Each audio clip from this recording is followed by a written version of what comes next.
اعوذ باللہ من الشیطان الرجیم بسم اللہ الرحمن الرحیم۔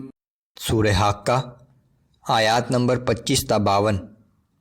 پچھلی آیات میں قیامت کا وہ منظر بیان کیا گیا تھا جب اہل ایمان جنت کے باغوں میں اللہ کی عطا کی ہوئی نعمتوں سے لطف اندوز ہو رہے ہوں گے۔ ان آیات میں قیامت کا وہ منظر جب کفار کو جہنم میں جھونک دیا جائے گا۔ قرآن کی عظمت و صداقت کا بیان کہ یہ کسی شاعر کا کلام نہیں ہے بلکہ اللہ کا کلام ہے، جسے ہمارے ایک معزز فرشتے نے لا کر رسول اللہ صلی اللہ علیہ وآلہ وسلم کو سنایا ہے۔ جو لوگ اس کی تکذیب کر رہے ہیں وہ ایک دن دردناک انجام سے دوچار ہوں گے۔ اعوذ باللہ من الشیطان الرجیم۔ وَأَمَّا مَنْ أُوتِيَ كِتَابَهُ بِشِمَالِهِ فَيَقُولُ يَا لَيْتَنِي لَمْ أُوتَ كِتَابِيَهْ۔ اور جس شخص کا اعمال نامہ اس کے بائیں ہاتھ میں دیا جائے گا وہ کہے گا کہ کاش میرا اعمال نامہ مجھے دیا ہی نہ جاتا، وَلَمْ أَدْرِ مَا حِسَابِيَهْ، اور مجھے یہ معلوم ہی نہ ہوتا کہ میرا حساب کیا ہے۔ یا لیتہا کانت القاضیہ، کاش موت ہی میرا خاتمہ کر دیتی۔ ما اغنی عنی مالیہ، افسوس میرا مال بھی آج میرے کچھ کام نہ آیا۔ ہلک عنی سلطانیہ، میری قوت و سلطنت بھی مجھ سے جاتی رہی۔ خذوہ فغلوہ ثم الجحیم صلوہ، فرشتوں کو حکم ہوگا کہ اسے پکڑ کر اس کی گردن میں توق ڈال دو، پھر اسے جہنم میں جھونک دو۔ ثم فی سلسلۃ ذرعها 70 ذراعا فاسلکوہ، پھر ایک 70 ہاتھ لمبی زنجیر میں اسے جکڑ دو۔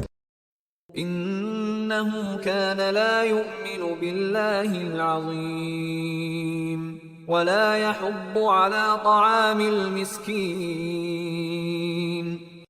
کیونکہ نہ تو یہ بڑی عظمت والے اللہ پر یقین رکھتا تھا اور نہ مسکینوں کو کھانا کھلانے کی دوسروں کو ترغیب دیتا تھا۔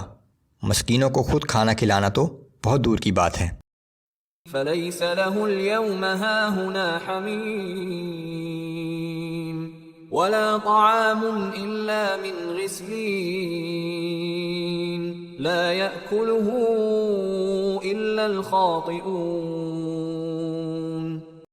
سو آج یہاں نہ اس کا کوئی غم خوار دوست ہے اور نہ کھانے کے لیے پیپ کے سوا کوئی اور چیز، ایسا کھانا کہ جسے کوئی بھی نہ کھائے سوائے گناہگاروں کے۔ فلا اقسم بما تبصرون وما لا تبصرون، سو میں قسم کھاتا ہوں ان چیزوں کی جو تمہیں نظر آتی ہیں اور ان چیزوں کی بھی جو تمہیں نظر نہیں آتی۔ انہ لقول رسول کریم، بلا شبہ یہ قرآن ایک معزز پیغام رساں نے لا کر سنایا ہے۔ قرآن کو جو دراصل اللہ کا کلام ہے، ایک معزز فرشتے جبرائیل نے لا کر ہمارے رسول محمد صلی اللہ علیہ وسلم کو سنایا ہے۔ وما هو بقول شاعر قلیلا ما تؤمنون، اور یہ کسی شاعر کا کلام نہیں ہے لیکن تم لوگ کم ہی ایمان لاتے ہو۔ ولا بقول کاہن قلیلا ما تذکرون، اور نہ ہی یہ کسی کاہن کا قول ہے لیکن تم لوگ کم ہی غور کرتے ہو۔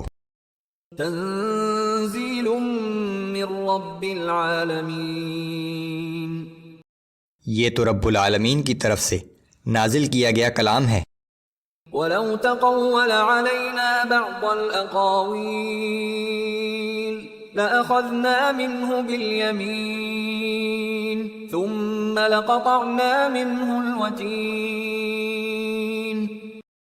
اور اگر نبی صلی اللہ علیہ وآلہ وسلم نے خود کوئی بات بنا کر ہماری طرف منسوب کی ہوتی تو ہم انہیں پوری قوت سے پکڑ لیتے اور پھر ان کی شہرک کاٹ دیتے۔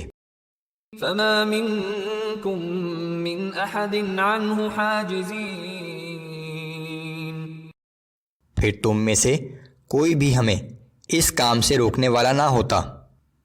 کسی غلط بات کو اللہ کی طرف منسوب کرنا اتنا بڑا جرم ہے کہ اس کی سزا سے کوئی نہیں بچ سکتا۔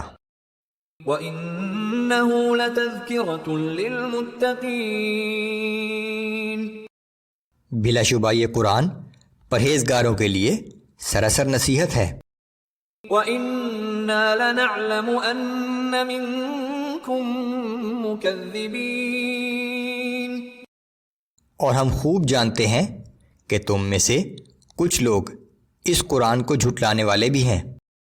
وَإِنَّهُ لَحَسْرَةٌ عَلَى الْكَافِرِينَ، لیکن کافروں کا یہ رویہ ایک دن ان کے لیے حسرت و ندامت کا باعث بن جائے گا۔ وَإِنَّهُ لَحَقُّ الْيَقِينِ، حالانکہ بلا شک و شبہ یہ قرآن سراسر حق اور یقینی ہے۔